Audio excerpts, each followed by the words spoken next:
मेरे सदन में बैठे हुए सभी विद्यार्थी,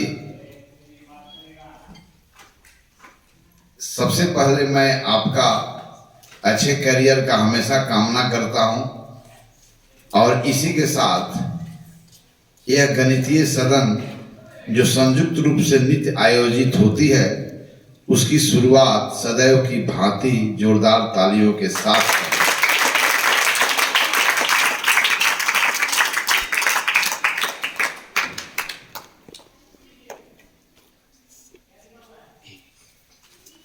तो आप इस सदन में बैठे हुए हैं और इस सदन में आपके साथ किसके बारे में चर्चा हो रही है? हम लोग भिन्नों के अवधारणा के बारे में समझ रहे हैं। तो अब तक हम लोगों ने क्या समझा? तो समझने के पहले यह महत्वपूर्ण है कि हम क्या देखते हैं। तो अपने परिवेश में हम दो ही प्रकार के वस्तु को देखते हैं। एक पूरा पूरा वस्तु होता है और एक उस पूर्ण वस्तु का भाग होता है। तो पूर्ण वस्तु जब पूरा पूरा वस्तु हो और वह एक बार आया हो, एक से दो बार आया हो, कई बार आया हो, तो इनको जिन संख्याओं से हम व्यक्त करते हैं उसे पूर्ण संख्या कहते हैं। ये बात तो जानते हो। अब इसके बाद हम लोग भिन्नों के बारे में क्या समझा? जब हमारे पास पूर्ण वस्तु का कोई टुकड़ा हो तो उस अमाउंट को हम कैसे प्रकट करते हैं। तो यही समझा एक विशेष रूप से जब भी पूर्ण के भाग को हम संख्याओं के द्वारा दिखाना होता है तो हमें दो पूर्ण संख्या की आवश्यकता होती है। एक पूर्ण संख्या हर में आता है, लेकिन हर में आने वाली पूर्ण संख्या जीरो को छोड़ करके होना चाहिए। जीरो कभी नहीं आना चाहिए। अब बाकी अंश में कोई भी पूर्ण संख्या आ सकती है। यानी कि दो पूर्ण संख्याओं के सापेक्ष, दो पूर्ण संख्याओं के संदर्भ में और दो पूर्ण संख्याओं को हवाला देते हुए हम पूर्ण वस्तु के भाग को प्रकट करते हैं, जिसमें एक शून्येतर पूर्ण संख्या जो हर के स्थान पर आती है या नीचे आती है उसे हर कहते हैं और जो ऊपर आती है उसे अंश कहते हैं। इतना तो आपका आंख देखता है। चलिए, तो हम कैसे प्रकट करते हैं इसके बारे में चर्चा हुई है, लेकिन आज इस सदन में हम आपके साथ चर्चा करेंगे कि समहर भिन्न क्या है और समहर भिन्न का तुलना कैसे करते हैं। और अब तक हमने क्या समझा कि इकाई भिन्न क्या है और इकाई भिन्नों का तुलना कैसे करते हैं। तो जरा आपकी स्मृति ताजी हो जाए, इसलिए पिछले पढ़ाई हुई बातों को मैं फिर एक बार दोहरा देता हूं कि इकाई भिन्न क्या है। इकाई भिन्न के मतलब हुआ कि पूर्ण वस्तु के बटे हुए बराबर भागों में से कोई एक भाग हो, तब वह क्या कहलाएगा? इकाई भिन्न। अब मुझे बताओ कि पूरे पूर्ण वस्तु को हम कितने भागों में हम बांट सकते हैं? अगर बांटना शुरू करें तो सबसे छोटा कहां से शुरू होगा? क्या एक भाग में? जब एक भाग कहेंगे तो वह पूर्ण वस्तु बटेगा नहीं। दो भाग में, तीन भाग में, चार भाग में। तो चार बराबर भागों में से बटा हुआ कोई एक भाग ले ले तो भी इकाई भिन्न हो गया। पांच बराबर बटे हुए भागों में से कोई एक भाग हो गया तो भी क्या हो गया? इकाई भिन्न हो गया। 6 बटे हुए भागों में से भी कोई एक भाग ले लिया तो भी क्या हो गया? इकाई भिन्न हो गया। ओके, लेकिन इन सभी इकाई भिन्नों की साइज एक जैसा नहीं होगी। फॉर एग्जाम्पल, संपूर्ण के दो बराबर बटे हुए भागों के तुलना में हमारे पास कितने भाग हैं? तब बराबर बटे हुए भागों के तुलना में अगर एक भाग हो तो यह कौन सा भिन्न को दर्शा रहा है? इकाई भिन्न। तो इस इकाई भिन्न को कैसे प्रकट करते हैं? 1/2। Very fine. अब यहां पर देखो, यहां पर देखो, उसी होल को 3 बराबर भागों में बांट करके एक भाग लिया जाए तो ये भी क्या है? तो यह कौन सी भिन्न है? कौन सा भिन्न है? इकाई भिन्न है। क्या है? तो संपूर्ण के बटे हुए बराबर बराबर भागों में से कोई भी एक भाग अगर आपके पास हो, तब इस टुकड़ा के संगत जो हम भिन्न प्राप्त करेंगे उसे क्या कहेंगे? इकाई भिन्न। चलिए, तो देखिए, ऐसे अगर हम 10 टुकड़ों को साइड बाय साइड करते हैं तो एक होल प्राप्त हो जाता है। हमारे होल यही है। तब 10 बराबर भागों में से कोई एक भाग ले लें तो ये भी क्या हो गया? इकाई भिन्न। अब चलिए फिर से देखें, तो ये भी क्या है? ये भी क्या है? ये भी क्या है? और ये भी क्या होगा? सब तो इकाई भिन्न ही है। तो क्या सभी इकाई भिन्न का किस अर्थ, किस बातों में इनमें अंतर दिखता है? ये सभी इकाई भिन्न का साइज एक जैसा सभी यूनिट फ्रैक्शंस है, but all have different size. We have many fractions of different size.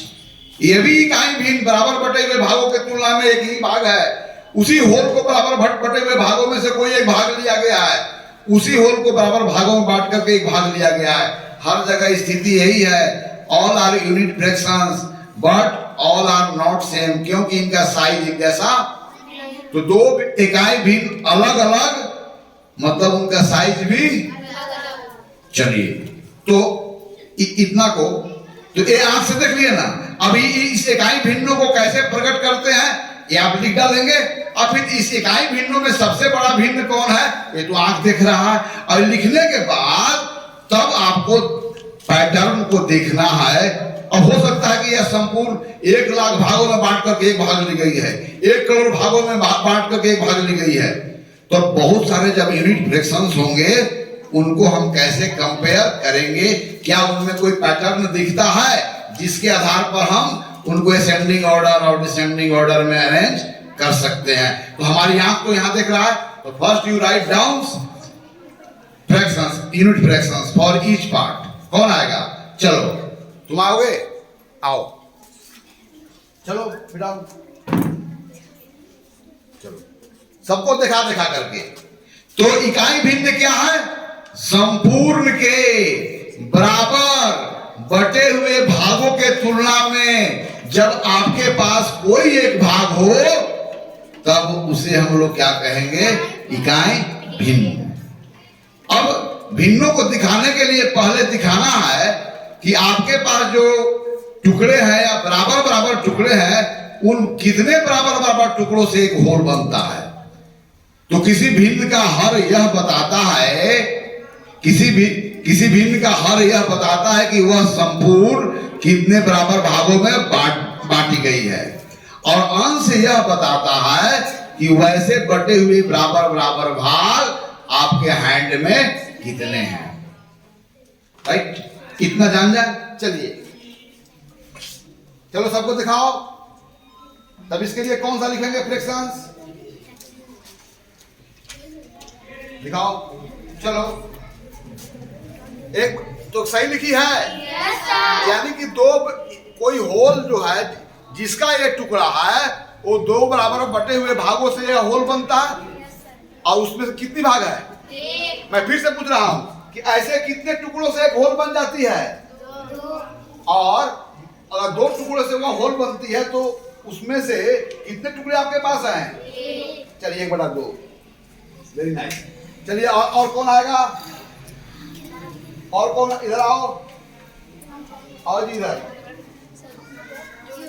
चलो चलो, ये भी एक यूनिट फ्रैक्शंस है ना। तो ऐसे कितने कितने टुकड़ों से यह होल बना था? तो किसी संपूर्ण के 3 बराबर बटे हुए भागों के तुलना में कोई एक भाग हो तो इसके संगत जो भिन्न लिखेंगे उसे क्या बोलेंगे? इकाई भिन्न।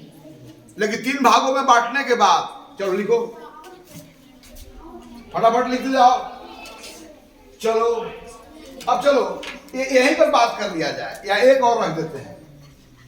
चलो देखो, ऐसे 4 बराबर उसी होल को ऐसे 4 बराबर टुकड़ों से ऐसे 4 बराबर टुकड़ों से वह होल बनता, तो उसमें से कोई एक टुकड़ा ले लो। तो चल इसके लिए संगत भिन्न लिखो। आओ फटाफट आप लोग भी, बाकी सब लोग दिखाओ कि सबको समझ है। चलो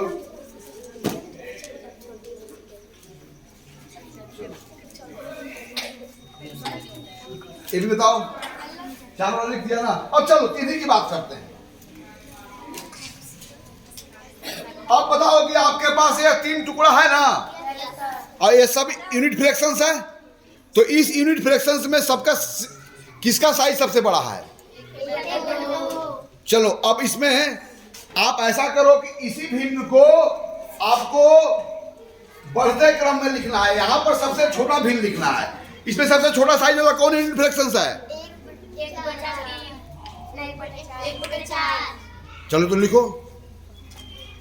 अब ये आंख से देख करके, ये आंख की मामला कोई दिमाग नहीं, ये सभी यूनिट फ्रैक्शंस है, अलग अलग साइज का है। तो सबसे छोटा साइज का यूनिट फ्रैक्शंस कौन है और वहां पर डिसाइड करो। चलो कॉमा लगाओ। इसके बाद देखो दूसरा कौन है, इससे जस्ट बड़ा। हाँ चलो लिखो। इसके बाद कौन है? चलो अब आइए, या तो रही आपके सामने जो घटना घटी गणितीय रूप से, इन घटनाओं को अवलोकन कीजिए। क्या देख रहे हो कि हमारे पास बहुत सारे यूनिट फ्रैक्शंस हो, तो उस यूनिट फ्रैक्शंस में क्या देख रहे हो? सभी यूनिट फ्रैक्शन में अंश क्या होते हैं? सभी यूनिट फ्रैक्शन में अंश के जगह कौन संख्या आते हैं? लेकिन हर की जगह कौन कौन आते हैं? 2, 3, 4, 5, 6। तो मुझे बताओ कि जब हम यूनिट फ्रैक्शंस का कंपेयर कर रहे हो तो सबसे छोटा यूनिट फ्रैक्शंस कौन होगा? जिसका हर सबसे, और सबसे बड़ा यूनिट फ्रैक्शंस कौन होगा? जिसका हर सबसे छोटा।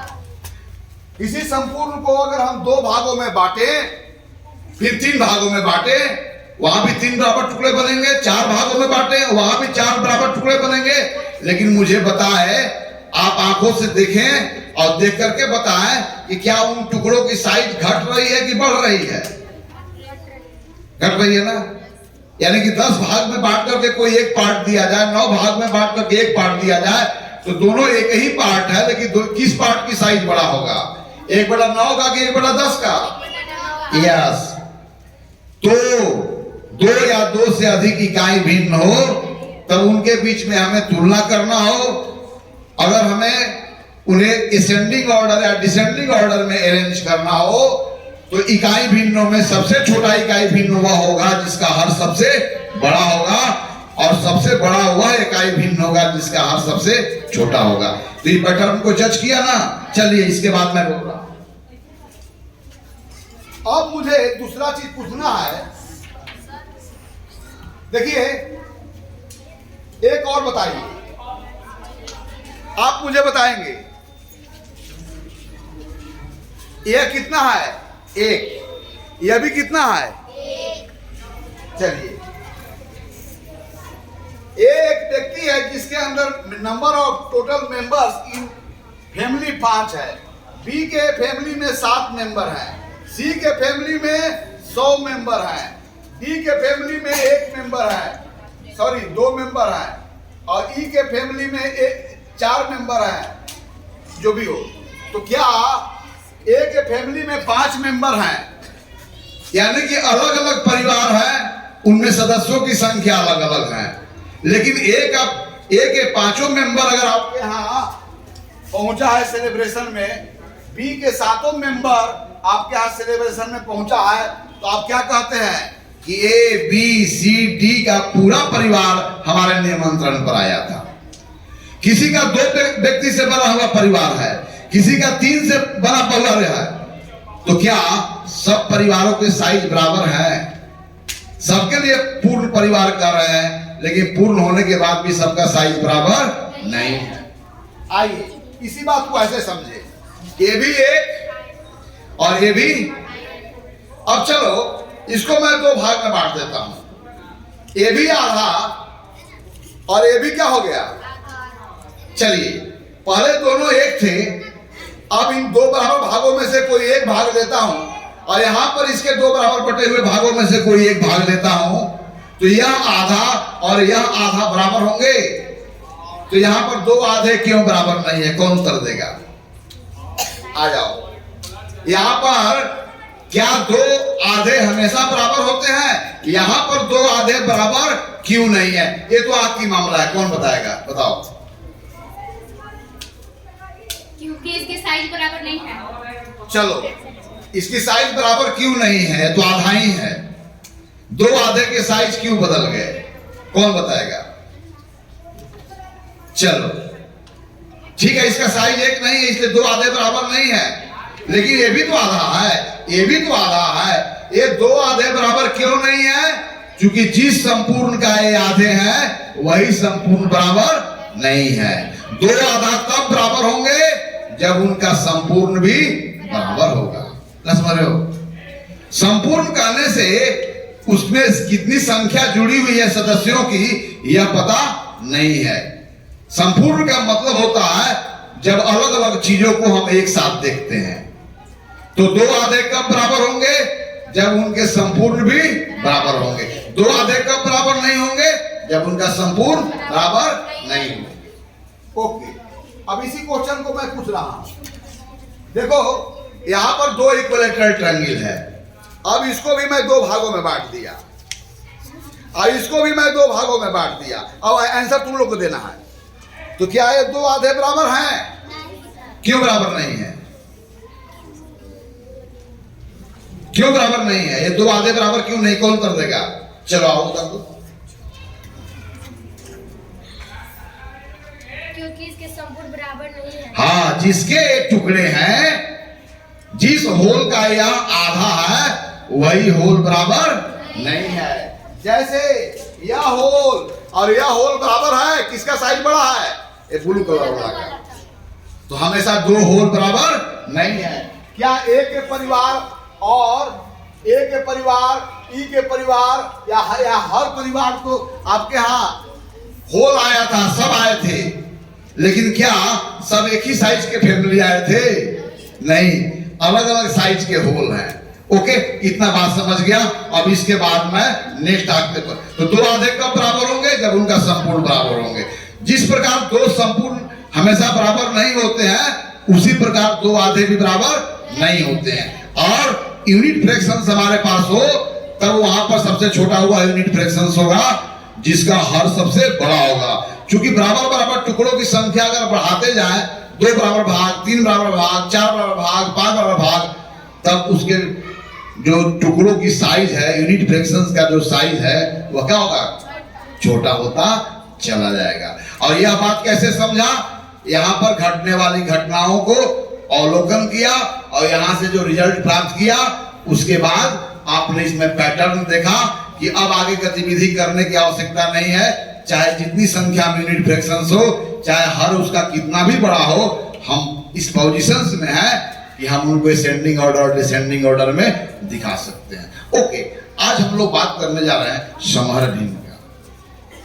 बिठा लो, आओ, कम ऑन, बिठाओ, एक्टिव, बी एक्टिव। चलिए आज हम लोग समहर भिन्नों को बात करेंगे, लेकिन समहर भिन्नों को बात करने के पहले हम क्या देखेंगे? किसी भी भिन्न को इकाई भिन्न और पूर्ण संख्या के गुणनफल के रूप में देखेंगे। अगर देख लेंगे ना तो बड़ी आसानी से हम बता सकते हैं कि समहर भिन्नों को तुलना कैसे करेंगे, और वहां पर भी कोई ना कोई पैटर्न हमें मिलेगा, उसका हम लोग ऑब्जर्व करेंगे, उसके बाद हम लोग निर्णय लेंगे। ओके, चलिए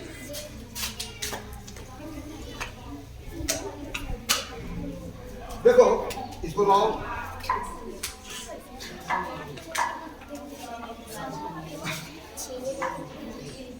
तो यूनिट फ्रैक्शन हुआ जिसका हर एक से भिन्न हो और जिसका अंश हमेशा क्या हो, एक हो। चलिए पहले तो मैं बात कर रहा हूं 2/5, 3/5, 4/9, 6/10। ये सभी फ्रैक्शन है कि नहीं है? ये फ्रैक्शंस क्या कह रहा है कि यदि उसके होल 10 बराबर भागों में बटे होते तब आपके पास कितने वैसे भाग थे? 6 भाग। यह क्या कह रहा है कि यदि होल 5 बराबर भागों में बटे होते तो आपके पास कितने भाग थे? 3। तो इन भिन्नों से क्या अर्थ निकलता है समझते हैं, लेकिन आज हम लोग समझेंगे कि इन भिन्नों को इकाई भिन्न और पूर्ण संख्या के गुणनफल के रूप में पहले हम लोग देखें। अच्छा मुझे बताओ, 1 प्लस 1 आपका होल क्या बार आया? 1 2 3 4। तो कोई होल अपने आप से 4 बार जोड़ी गई हो या 4 से अधिक बार जोड़ी गई हो, तो सेम अमाउंट को जब बार बार जोड़ते हैं तब ऐसे एडिशंस के लिए क्या होता है? मल्टीप्लिकेशंस का साइन आता है, जिसमें यह बताया जाता है कि कौन संख्या बार बार जुड़ रही है और वह कितनी बार जुड़ी है। इसको हम लोग ऐसे पढ़ेंगे 5 टाइम्स 1। 1 कितनी बार आया है? 5 बार। ओके, अब मुझे बताओ कि 1/2 प्लस 1/2 प्लस 1/2 प्लस 1/2, यहां पर देखो सेम अमाउंट यहां पर भी जोड़ा जा रहा है। अलग बात है कि वहां होल है, यहां पर फ्रैक्शंस है। तो सेम अमाउंट को अपने आप से बार बार जोड़ी जाए तो इसे संक्षिप्त रूप में हम लोग गुणा का चिन्ह का प्रकट करके, गुणा का चिन्ह का उपयोग करके हम लोग प्रकट करते हैं, है ना? तो कौन इसको लिख सकता है? यहां पर कौन संख्या है जो बार बार योग में आ रहा है गुने वह कितनी बार आया है? 1/3 प्लस 1/3 प्लस 1/3 प्लस 1/3। यहाँ पर कौन सा अमाउंट है जो बार बार जोड़ी जा रही है और कितनी बार जोड़ी जा रही है? कौन लिखेगा? लिखो फटाफट, लिख सकती हो तुम लोग। जैसे यहाँ पर देखो 3 प्लस 3 प्लस 3 प्लस 3, तो 3 कितनी बार आया है? 4 बार। तो क्या बोलेंगे? 4 times 3, that is 4 multiplied by 3। Okay, तो इसी पैटर्न पर इसके लिए हम लोग क्या लिखेंगे? आओ, कौन सा अमाउंट बार बार जोड़ा जा रहा है और कितनी बार जोड़ा जा रहा है? चलो,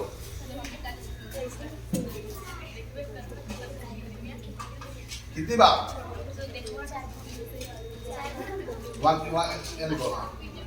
चलो आओ, इसको कौन लिखेगा? चलो तुम लिख सकती हो, आ जाओ आ जाओ आ जाओ, चलो।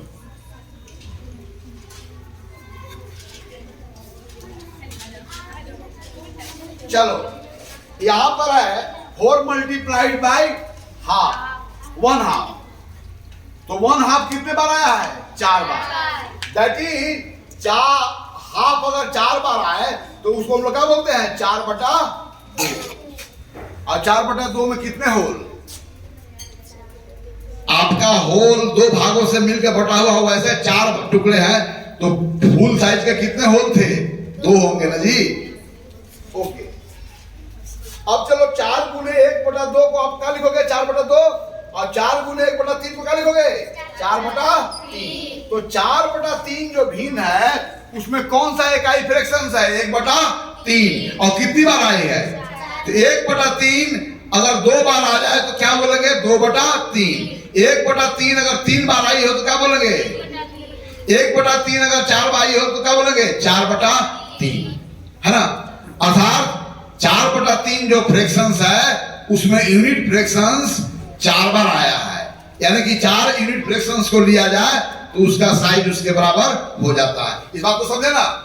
चलिए अब मैं आगे आपको दिखाता हूं।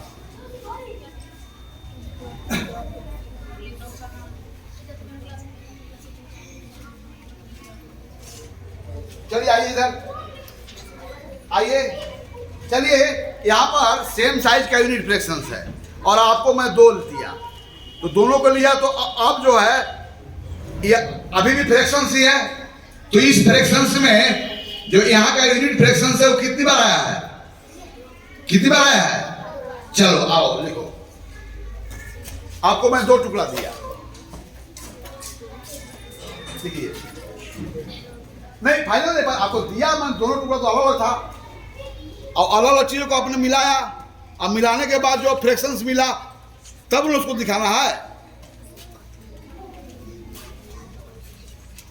चलो अब 1/3 आपके पास 2 बार आया है, तो वो कौन सा फ्रैक्शन हो जाता है? 2/,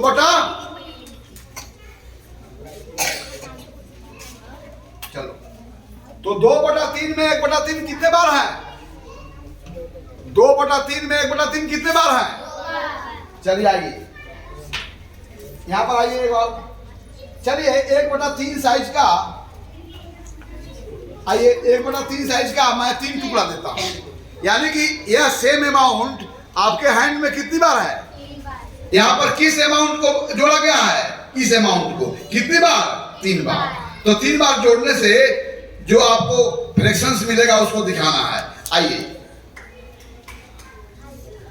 यहाँ पर कौन सा अमाउंट है जो कौन सा अमाउंट है जो आपके हैंड में बार बार आया है? कौन सा अमाउंट? 1/3।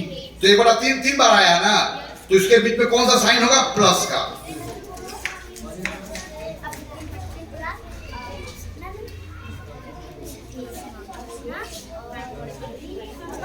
कितना लिखोगे? अच्छा तो 3/3 वास्तव में क्या होता है? या 1 कहो या 1 के 3 बराबर टुकड़ों में बांट कर फिर तीनों टुकड़ा ले लो। आफ्टर ऑल तो इसका जो क्वांटिटी है वो 1 के बराबर ही है, अमाउंट तो सेम हो गया। कहने का तरीका है। इस बात को आप लोग समझ गए ना? अब आइए, तो यहाँ पर 2/3 को इकाई भिन्न और पूर्ण संख्या के गुणनफल के रूप में प्रकट किए हैं। यहाँ पर भी भिन्न को इकाई भिन्न और पूर्ण संख्या के गुणनफल के रूप में दिखाया है। इस बात को समझ गया ना? ओके आइए चलिए जी इधर आइए, आ जाओ, आओ चलिए आइए, एक आइए इधर आइए। चलिए आपके पास भी सेम अमाउंट का बराबर साइज के कुछ टुकड़े हैं और आपके भी बराबर साइज के कुछ टुकड़े हैं, और यह पता है इसका होल जो है वह यह है। तो चलिए पहले आपके पास जो है उसको गणितीय रूप से दिखाने, यस उसको बोलते हैं मैथमेटिकली एक्सप्रेस करना। You express the amount in your hand mathematically, means how many unit fractions you have. Yes आप रख लो यहाँ पर 3/10। तो यह चूंकि यह मिला दिया था, तो यह कौन सा पार्ट था बोलो? यह कौन सा फ्रैक्शन हुआ पूरा? 3/10। अपना ऐसे साइड बाय साइड कर लेंगे। आप आइए चलो,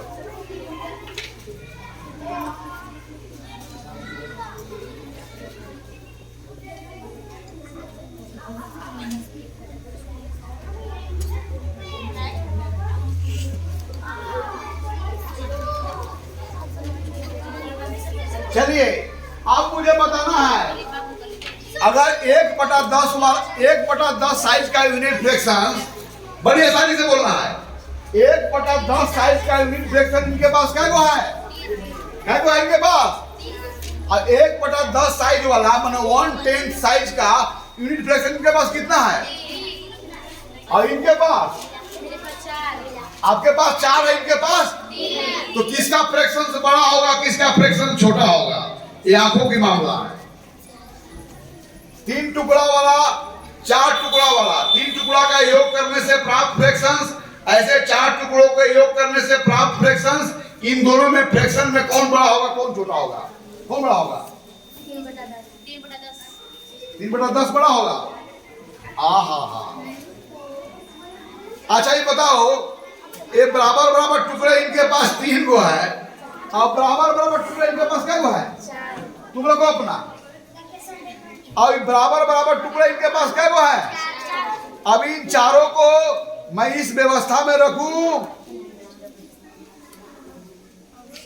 अब देखो या अब बताओ कि तुम्हारा बड़ा है कि हमारा बड़ा है? तो बताओ कि हमारे पास जो फ्रैक्शन है वो कौन, उसका क्या है बोलो? अब आपके पास कौन है? तो 4/10 बड़ा है कि 3/10 बड़ा है? 1/10 साइज वाला फ्रैक्शन आपके पास 3 गो है, 1/10 साइज वाला हमारे पास 4 गो है। तो हमारा बड़ा है कि तोरा बड़ा है? मेरा ना बड़ा है। तो यहाँ पर डिसीजन तो आंखों से देख कर लेना है, और आप लोग नहीं ले पाते हो, चूंकि गणित में, विशेषकर गणित और विज्ञान में आपकी नेत्र वहां पर होनी चाहिए जहां पर घटनाएं घट रही है। अगर घटनाओं को ध्यान पूर्वक अवलोकन करने की क्षमता अपने में विकसित करोगे, तब उसके बाद समझ में आएगी कि गणित हमारे वास्तविक जीवन में और कहां पर और कैसे लागू होता है। चलो वेरी फाइन, अब आ जाओ, इधर आओ लड़के कुछ। चलो, जब भी इसको आपको जोड़ना है तो ऐसे जोड़ना है। चलो आ जाओ, आपके पास सेम अमाउंट क्या को इनको दिए हैं, और सेम अमाउंट क्या को दिए हैं? अच्छा, यहाँ पर यूनिट फ्रैक्शन का साइज प्रत्येक के पास क्या है? बराबर है। यानी कि यहाँ पर यूनिट फ्रैक्शन 3 बार रिपीट किया है, और यहाँ पर रिपीटेशन, सॉरी, यहाँ पर जितने बार रिपीट किया होगा और यहाँ पर जितने बार रिपीट किया होगा। अच्छा, एक मैं कम ले लेता हूँ क्योंकि इसकी संख्या अलग अलग है। चलो चलिए, इसके लिए आप इस फ्रैक्शंस के लिए संख्या लिखिए, इसके लिए आप फ्रैक्शन लिखे और इसके लिए फ्रैक्शन लिखे। यहाँ पर क्या हो रहा है? एक ही साइज के टुकड़े आपको दिए जा रहे हैं, है ना? और कई बार टुकड़े अगर आया होगा तो गुणा का अवधारणा यहाँ पर प्रकट होगा, अर्थात इकाई भिन्न के अतिरिक्त अन्य भिन्नों को हम इकाई भिन्न पूर्ण संख्या के गुणनफल के रूप में देखेंगे। क्या? अगर एक आम 3 बार आया हो तो क्या बोलते हैं? 3 आम। आधा अगर 3 बार आया हो क्या बोलेंगे? 3 आधा। 1/4 5 बार आया हो क्या बोलेंगे? 5/4। क्या बोलने का तरीका है? 1 फूल 5 बार आया हो क्या बोलेंगे? 5 फूल। 1/10 अगर 20 बार आया हो तो क्या बोलेंगे? 21/10। सब जगह बोलने का तरीका है कौन है और कितनी बार आया है। यदि सेम अमाउंट बार बार जोड़ी जा रही है तो इस लॉन्ग एक्सप्रेशंस को गुणा का चिन्ह का प्रयोग करके हम लोग शॉर्ट फॉर्म में लिखते हैं और फिर गुणनफल ज्ञात करते हैं। राइट? चलिए अब मुझे बताइए, आपके पास कौन सा फ्रैक्शन है? बोलिए यहाँ पर आकर के। 2/7। आप बताइए, आपके पास कौन सा फ्रैक्शन है? 3/7। चलो 3/7 को साइड बाय साइड रखो। अब बताओ, यहाँ पर डिसाइड करो कि 2/7 बड़ा है कि 3/7 बड़ा है? 3/7। क्योंकि ऐसे बराबर बराबर जो टुकड़े हैं वो 3 हैं और उनके पास 2 ही हैं। तो 2/7 बड़ा है कि 3/7? 3/7। चलिए वेरी फाइन। अब आ जाइए, हम इस पोजीशन में हैं कि समहर भिन्नों को हम समझ सकते हैं, और समहर भिन्नों को अब तुलना बड़ा आराम से करेंगे। सबके समझ में आया होगा? इस घटना का ध्यानपूर्वक अवलोकन किया ना? अब इस घटना का ध्यानपूर्वक अवलोकन करने से जो तुम लोगों ने पैटर्न ऑब्जर्व किया है उसी को ध्यान में रख करके आपको मैं जो टास्क देने जा रहा हूं, आप फटाफट बनाते चले जाएंगे। बिठा दीजिए रहिए। तो समहर भिन्न क्या है? पहले लिख लिया जाए। 2 या 2 से अधिक वैसे भिन्न जिनके हर क्या हो? बराबर हो, उन्हें क्या कहेंगे? समहर भिन्न। अंग्रेजी में क्या कहेंगे? Like fraction. चलो वेरी क्विकली देखो,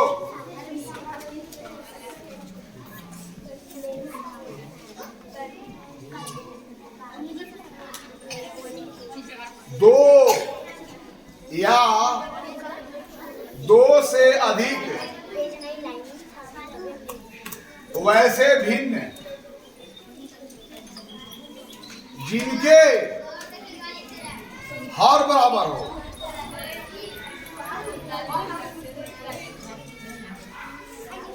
समहर भिन्न कहा जाता है।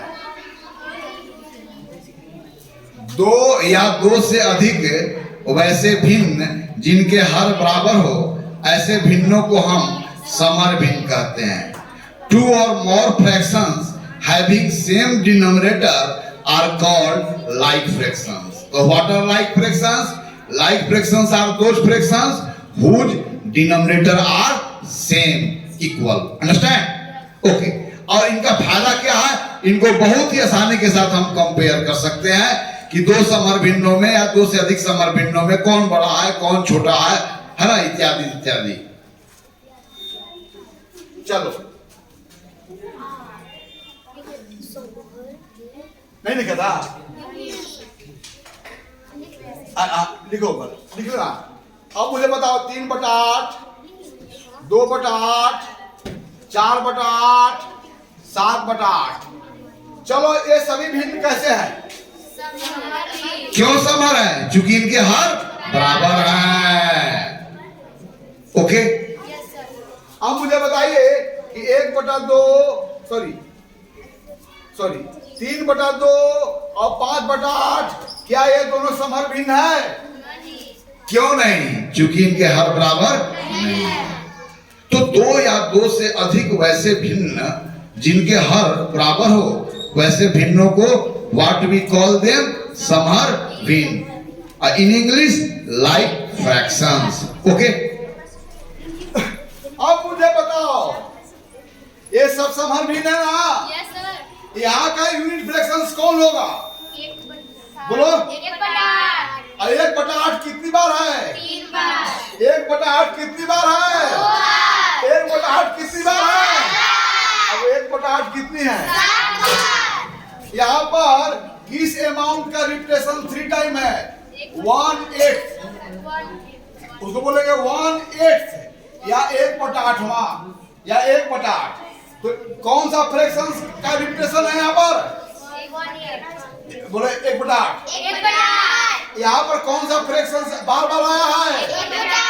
यहाँ पर फ्रैक्शन कौन सा बार बार आया है?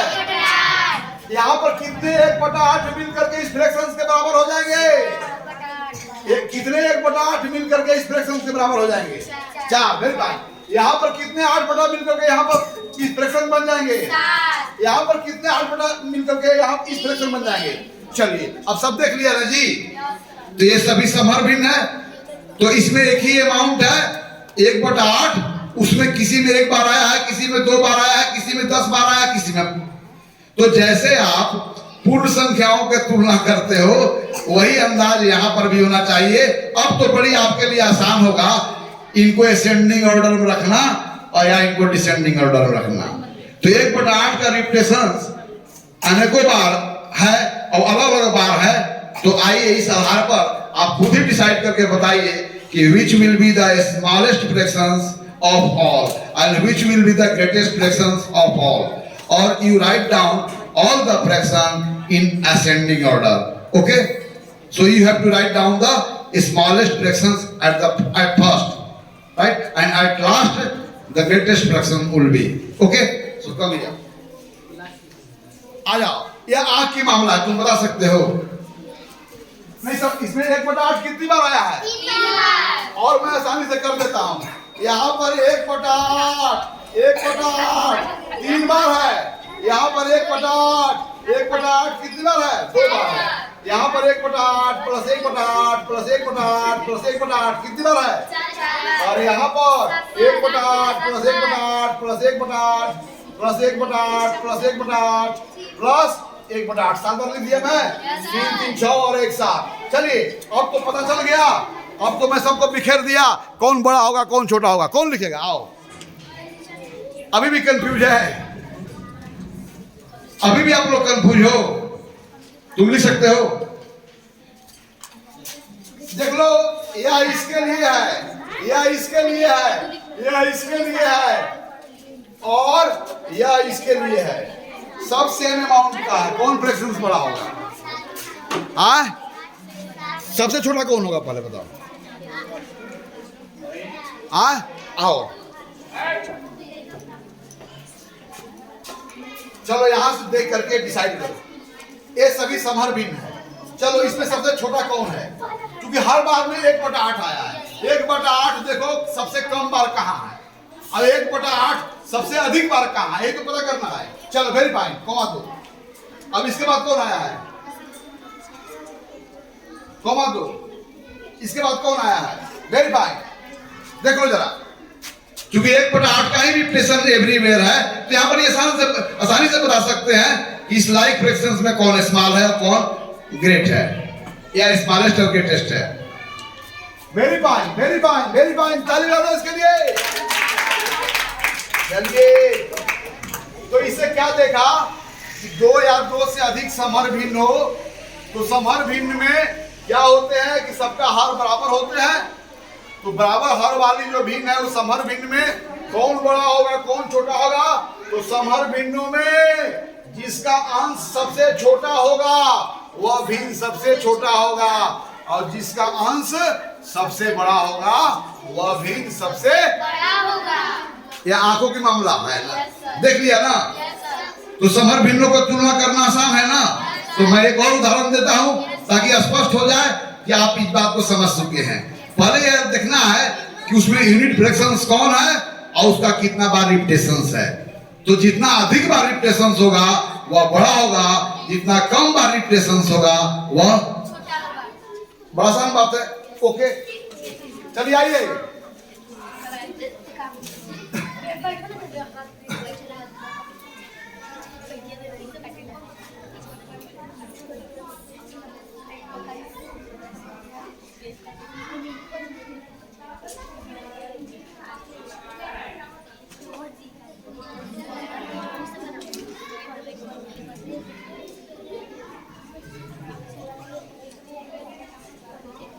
चलिए आइए जी। तो ये सब कैसे फ्रैक्शंस है? लाइक फ्रैक्शंस है। इसमें सब जगह यूनिट फ्रैक्शंस कौन है? 1/11। पहला फ्रैक्शंस में कितनी बार है? अब आओ सब बताओ, पहला वाला में क्या कितनी बार है? उसके बाद वाला में क्या बार है? उसके बाद वाला में क्या बार? उसके बाद वाला में क्या बार? चलो ये तो पता चल गया। अब तुम्हारा आंख देख लिया कि तुम्हारे थाली में 1/8 साइज के सलाद के कितने टुकड़े हैं। तो किसका ज्यादा होगा किसका कम होगा, किसके ढेर बड़े होंगे किसके ढेर छोटे होंगे। आइए बहुत ही क्विकली इसको लिख कर दिखाइए जिससे पता चले कि इस बात को आप अच्छी तरह समझ चुके हैं। कौन आएगा? चलो तुम आओगे। तुम पहली बार तुम नहीं आया था, पहली बार वो आया था। चलो तुम आओ। तुम चलो फटाफट।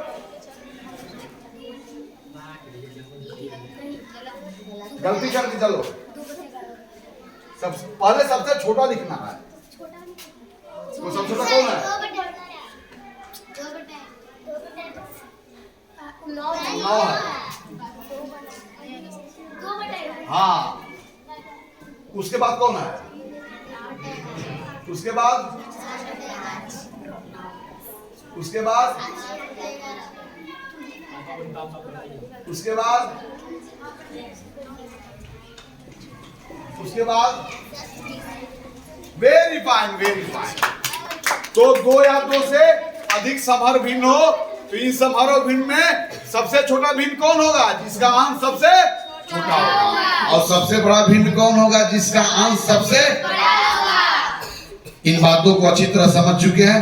अब हम सदन समाप्ति के पूर्व फिर मैं बता देना चाहता हूं कि हमारे सामने फिर समस्या आने वाली है तब जब 2 भिन्नों के बीच में तुलना करना हो लेकिन उनके हर बराबर नहीं है। तब ऐसे भिन्नों का कैसे तुलना करेंगे इसके बारे में हम लोग अगले सदन में चर्चा करेंगे। आज की सदन यहीं पर स्थगित होती है, इसलिए स्थगित करने के पहले संक्षेप रूप में या सार रूप में उस बात को कह रहा हूं जो अब तक चर्चा हुई है। तो आज हम लोग अच्छी तरह जान चुके हैं कि भिन्न क्या है, इकाई भिन्न क्या है और अन्य भिन्नों को इकाई भिन्न और पूर्ण संख्या के गुणनफल के रूप में क्यों देखते हैं और ऐसा देखने से समहर भिन्नों के बीच में तुलना करना कितना आसान हो जाता है। तो आज यहीं पर आपका सदन समाप्त होता है। अगले सदन में इतनी ही जिज्ञासा के साथ और इतने ही ध्यान पूर्वक जैसे आप सदन में अभी पार्टिसिपेट कर रहे हो, हम आपसे उम्मीद करेंगे।